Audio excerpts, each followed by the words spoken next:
sœurs. Je vous salue dans le merveilleux nom de Jésus. Chers internautes, je vous salue. Que le nom de notre Seigneur Jésus soit béni, soit exalté, soit proclamé en ce matin, parce que j'ai l'assurance qu'à travers le monde, il y a des millions d'hommes, de femmes, de jeunes qui se lèvent pour proclamer que Jésus-Christ est Seigneur. En ce matin, je vais partager avec vous un message qui s'intitule « Dieu pourvoit même dans le désert ». Dieu pourvoit même dans le désert.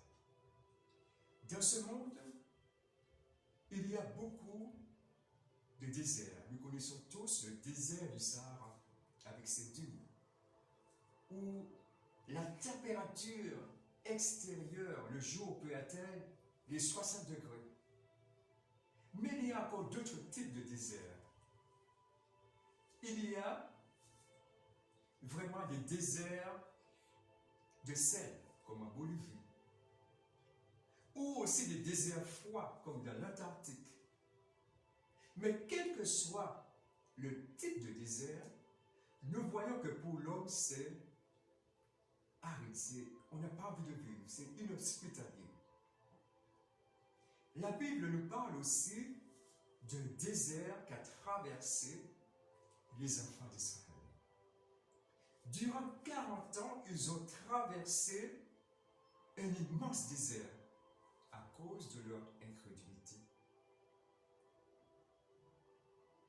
Mais pour le chrétien, d'une manière personnelle, ce désert peut être un moment d'épreuve, un moment où la foi est éprouvée.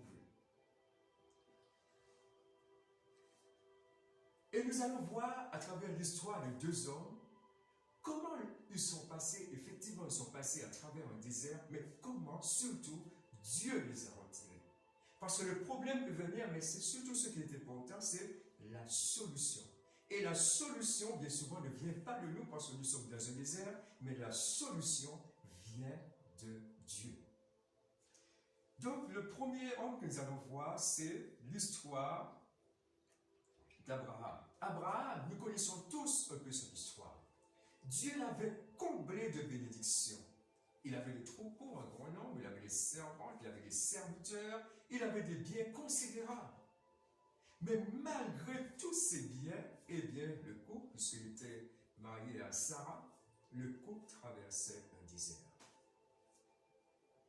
Quel désert, me direz-vous? Eh bien, Sarah était stérile. Et cela n'a pas duré une année, 2 ans, mais cela a duré près de 25 ans. C'était vraiment un désert. Ils avaient tout, mais quelque part, il leur manquait quelque chose. Ils devaient regarder peut-être les enfants des autres et se dire, mais quand?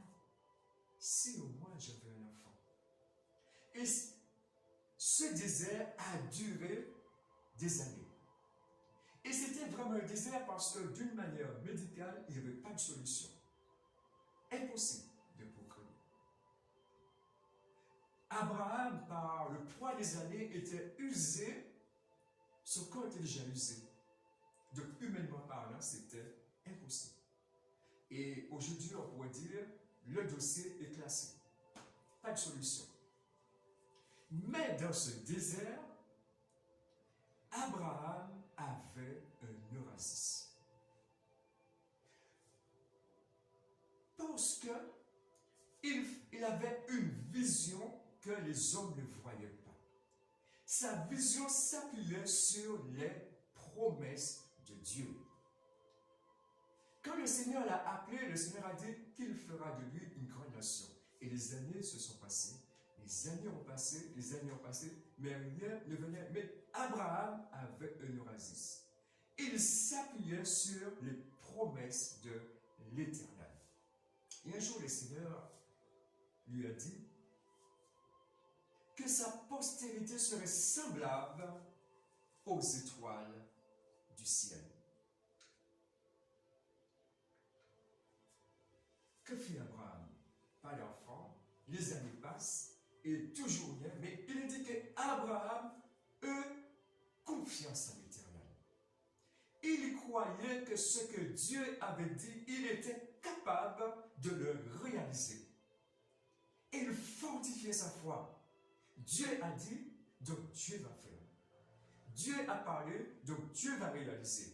Et l'Épître aux Hébreux va nous donner quelques précieuses informations, justement, concernant Abraham, qui figure parmi les héros de la foi. Il y a eu David, il y a eu encore bien d'autres, mais le livre des Hébreux nous parle un peu d'Abraham. Hébreux au chapitre 11, au verset 11.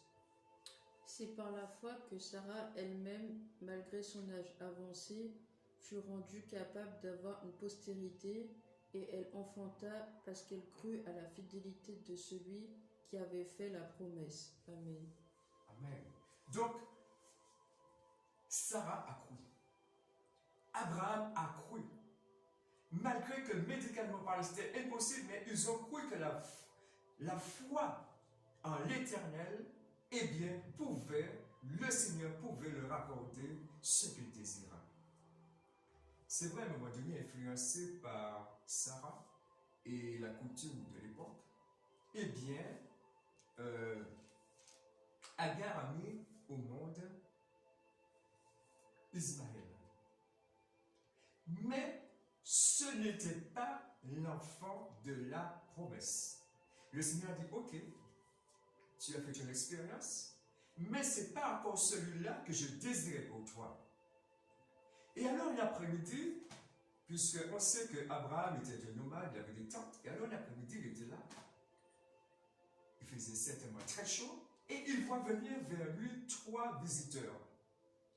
3 hommes qui sont en train de se déplacer et de venir vers lui. Et on sait la coutume de l'époque, c'était ils exerçaient beaucoup l'hospitalité. Alors Abraham, rapidement, promptement, dit à Sarah de préparer un repas et tout ça. Et après, on va voir que parmi ces 3 visiteurs, l'Éternel même était là. Ce n'étaient pas des visiteurs communs.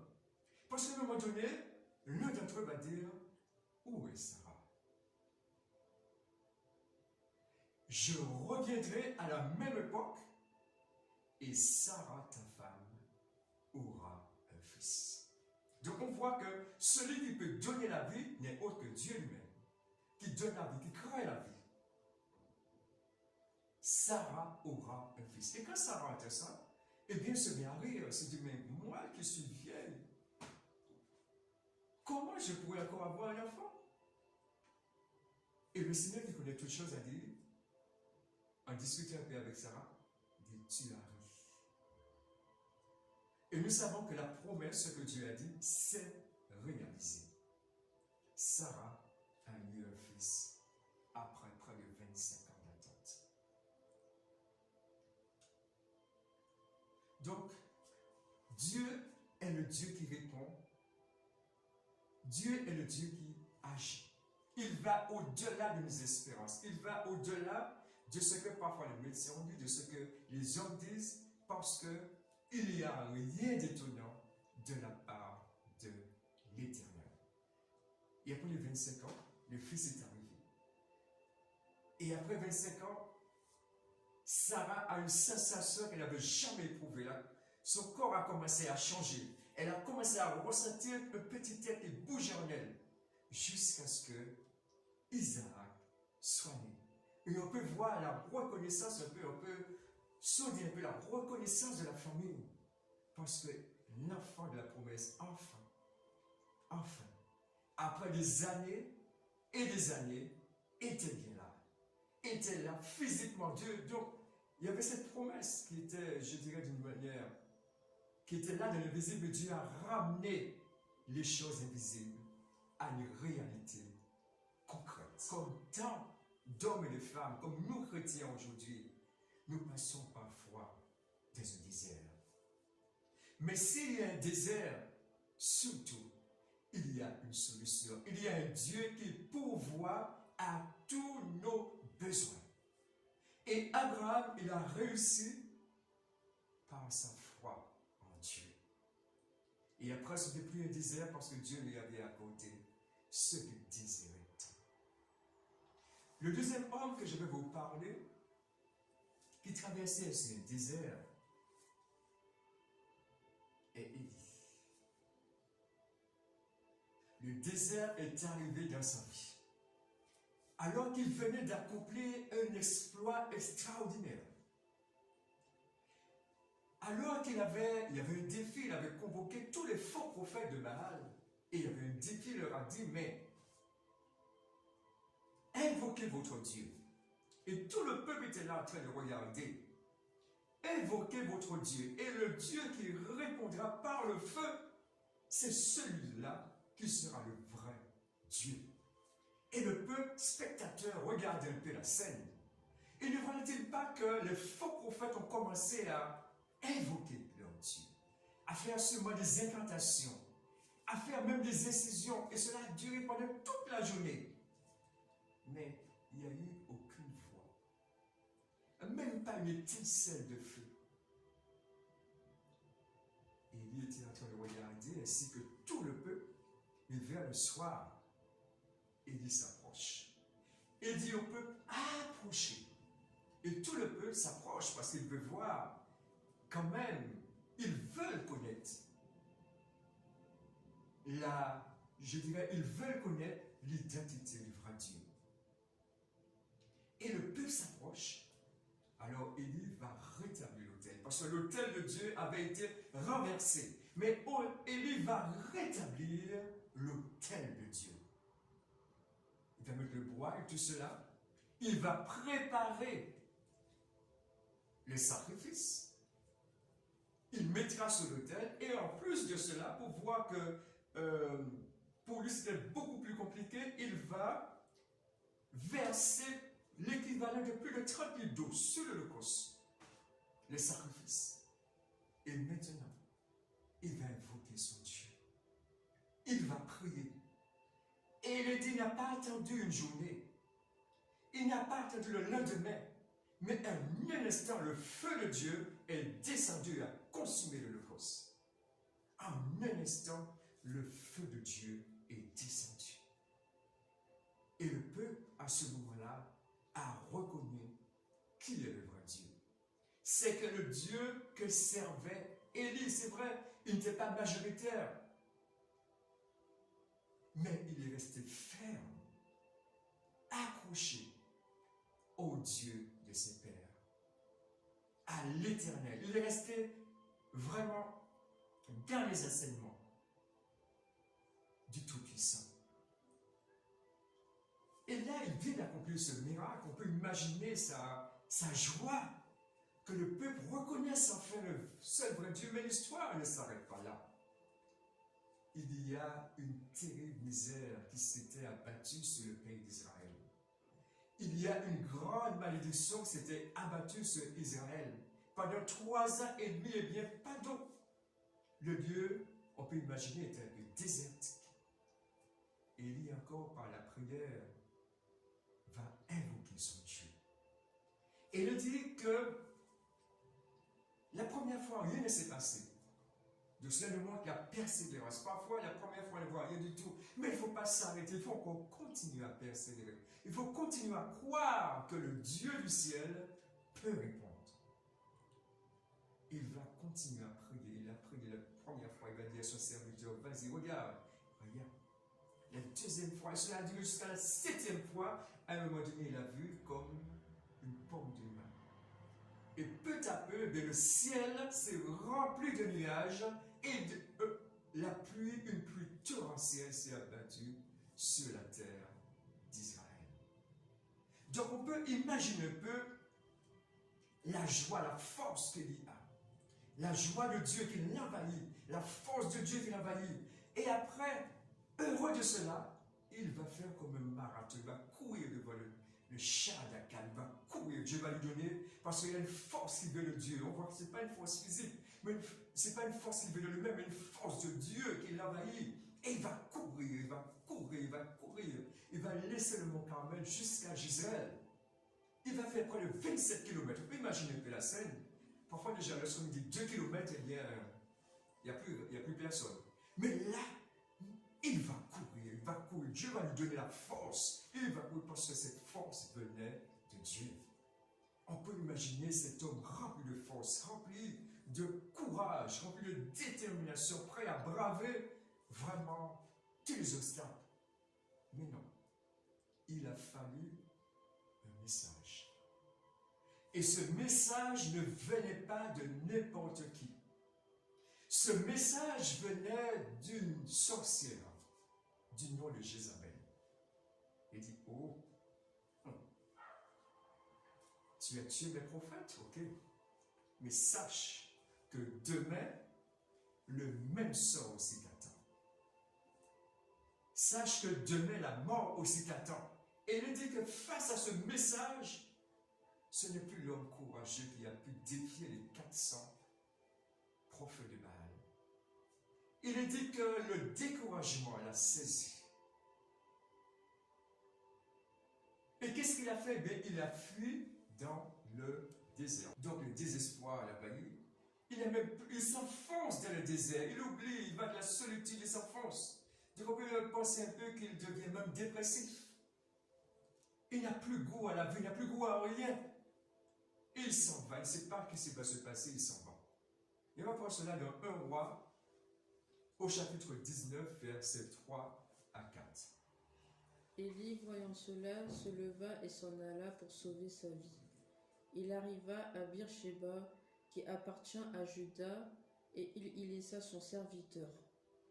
Pour lui, il alla dans le désert, où après une journée de marche, il s'assit sous un genêt et demanda la mort en disant « C'est assez. Maintenant, Éternel, prends mon âme, car je ne suis pas meilleur que mes pères. » Amen. Voilà l'Élie, celui qui a défié les 400 prophètes. Et bien là, devant le message de cette sorcière, eh bien, il commence à paniquer. Il comprend que sa fin est proche. Et le désespoir l'envahit. Mais Dieu sait. Dieu sait toutes choses, comme dit le psalmiste qui dit « Tu me sondes et tu me connais. » Le psaume 59. Tu sais quand je m'assieds et quand je me lève. Dieu savait ce qui se passait dans le cœur de Didier. Dieu savait qu'il y avait certainement s'enfonçait dans un désert physique, mais à l'intérieur, c'était aussi un désert.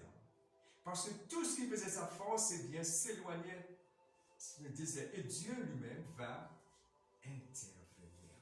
Dieu pourvoit même dans le désert. Et qu'est-ce que le Seigneur va faire? Eh bien, il va envoyer un ange. Son serviteur, imaginez que la scène, il a découragé, il se met sous un arbre, un genêt, il se met à dormir. Et Dieu envoie simplement un ange. Donc nous voyons que les anges sont au service de Dieu pour les croyants. Ils sont envoyés pour exercer un ministère, parfois de protection, ou des fois ils apportent des messages. On se rappelle de l'ange qui avait apporté ce message à Marie en lui disant qu'elle mettrait au monde Jésus. Donc, bien souvent dans la Bible, les anges sont là pour fortifier les enfants de Dieu. Et leur ministère continue encore aujourd'hui. Comme il est dit, l'ange de l'Éternel campe autour de ceux qui le craignent. Donc si nous voulons avoir la protection de Dieu, eh bien, il faut apprendre à craindre encore davantage l'Éternel. Donc Dieu envoie son ange. Et qu'est-ce que l'ange fait? Il le touche simplement. On va voir cette histoire, on va le voir dans 1 Roi 19 au verset 5 à 6. 1 Roi 19, verset 5 à 6. Il se coucha et s'endormit sous un genêt. Et voici, un ange le toucha et lui dit « Lève-toi, mange. » Il regarda et il y avait à son chevet un gâteau cuit sur des pierres chauffées et une cruche d'eau. Il mangea et but, puis se recoucha. Amen. Donc on voit, Dieu intervient, il envoie son ange, mais il ne donne pas un repas compliqué, un repas simple. De l'eau et un gâteau. Et je n'étais par cela, par cette simplicité, par ce repas, la simplicité de Dieu. Il aurait pu offrir à son serviteur des choses, avec des mains un peu recherchées, mais simplement, il va à l'essentiel. Il donne de l'eau et un gâteau. Mais ce gâteau et cette eau, c'est un repas pleinement suffisant pour sauver le prophète. Et cela me rappelle un peu l'évangile. Le Seigneur a fait les choses simples pour le salut de l'homme. Comme les Actes des Apôtres nous ont rapporté l'histoire de gardien de prison qui demande un jour à Paul, que faut-il que je fasse pour être sauvé? Paul ne lui a pas donné une ribambelle de choses à faire, il lui a dit, crois au Seigneur Jésus et tu seras sauvé, toi et ta famille. Il n'y a pas de choses compliquées, crois simplement. En qui? En Jésus. Et je dirais, cette foi est une foi, je dirais, enfantine. Et cela me rappelle un peu, quand mes enfants étaient plus petits, je leur disais, eh bien, nous irons tel jour à Disneyland. Et vous savez, quand ils sont jeunes comme ça, ils n'ont pas besoin, ils ne se posent pas des questions. Les parents ont dit, eh bien, les parents vont faire. Et là, leur préoccupation, simplement, eh bien, ils se projetaient déjà quel jeu ils allaient faire, avec qui ils allaient prendre les photos. C'était simplement leur préoccupation. Maintenant, les moyens de locomotion, les finances, ce n'était pas leur problème. Pour Dieu, la foi qui sauve, c'est exactement cela. Le comment ne nous appartient pas. Le comment, Jésus l'a déjà fait. Il l'a déjà fait à la croix du Calvaire. Il a payé déjà de sa vie. Il demande simplement, crois. Comme un enfant, crois au Seigneur Jésus et tu seras sauvé, toi et ta famille. Maintenant, étant enfant de Dieu, lorsque nous croyons en lui, eh bien, il prépare lui-même des œuvres pour nous, des bonnes œuvres, parce qu'il a une destinée pour chacun de ses enfants. Parce qu'à ses yeux, chacun de nous, nous sommes uniques. Quand nous regardons nos empreintes, eh bien, nous voyons, nous sommes pour Dieu des créatures uniques. Et le plan qu'il a pour nous, ce n'est pas le plan qu'il a pour quelqu'un d'autre. Donc, il a préparé lui-même des œuvres pour que nous puissions les pratiquer. Mais ces œuvres ne sont pas, je dirais, ce n'est pas ces œuvres qui vont nous sauver, parce qu'on ne peut rien ajouter à l'œuvre parfaite de Jésus. Mais ces œuvres démontrent, au contraire, que nous sommes sauvés. Donc, j'ai noté par ce repas la simplicité de Dieu, la simplicité du salut. Pas besoin de faire énormément de choses, simplement besoin de croire. Autre chose, j'ai noté par ce repas, apporté par l'ange à Élie, c'est qu'il y avait un gâteau et effectivement une couche d'eau.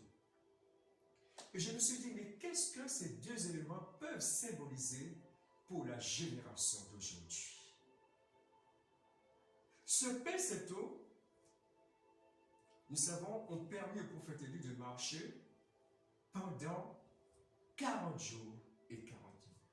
C'est vrai, c'était simple. Mais dans ce pain et par cette eau, eh bien, il y avait la force suffisante pour que ce prophète arrive jusqu'à destination. Et à un moment donné, lorsqu'il a commencé à manger, eh bien, l'ange ou Dieu a estimé qu'il ne veut pas manger suffisamment. L'ange va encore le réveiller. Mange encore, parce que ce n'est pas suffisant, tu ne pourras pas arriver à destination. Ce pain, cette eau, ont une valeur vraiment précise pour nous, chrétiens d'aujourd'hui.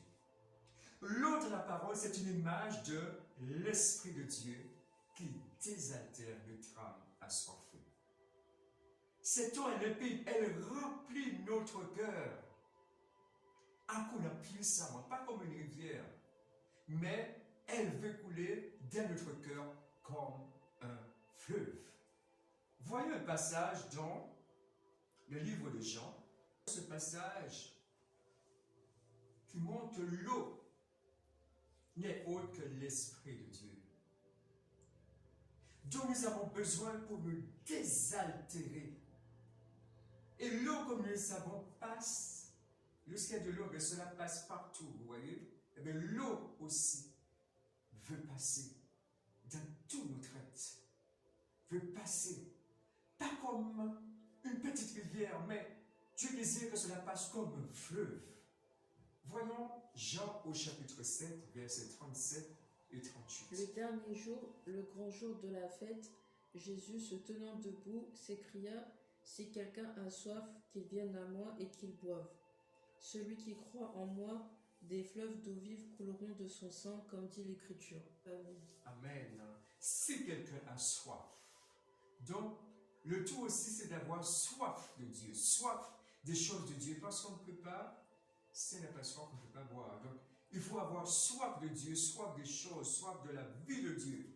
Et le Seigneur dit que c'est comme un fleuve qui coule et qui désaltère notre âme. Mais je notais aussi, dans ce repas, il y avait aussi un gâteau.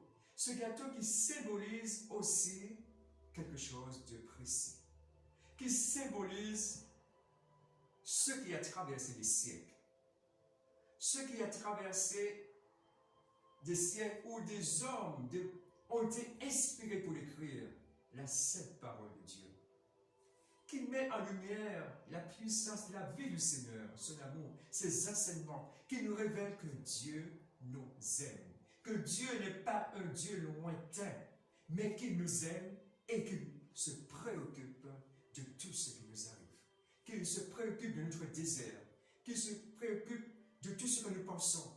Dieu sait tout et il pense à nous. Mais nous savons que par la suite, le Seigneur a retiré Élie de son désert. Lorsqu'il va arriver à Horeb, le Seigneur va converser avec lui et le Seigneur va lui donner encore d'autres directives pour montrer qu'il est le Seigneur des Seigneurs et qu'il contrôle toutes choses. Dieu va lui dire, eh bien, ton travail n'est pas terminé. Élie était à zéro, mais Dieu va le relever. Et va lui dire, voilà, tu as encore d'autres tâches qui t'attendent. Tu dois oindre des rois. Il avait un roi en Syrie à oindre, il avait aussi un roi en Israël, mais aussi sache, Élie, j'ai vu que tu traversais le désert, et sache que je t'aime. Pourquoi? J'ai préparé déjà ta succession. Tu as simplement à aller et puis lui dire, voilà, tu prendras ma place. Et Élie qui pensait mourir, suite au message de cette sorcière Jézabel, le Seigneur est un Dieu, je dirais, d'humour. Le Seigneur va lui dire, oh, cette méchante, eh bien, elle a projeté cela pour toi, mais voilà, moi, mon projet pour toi. C'est que toi, Élie, tu ne connaîtras jamais la mort. Comme Dieu nous dit tous aujourd'hui, ce sont des projets de paix qu'il a formés sur nous, et non des projets de malheur, afin de nous donner de l'avenir et de l'espérance.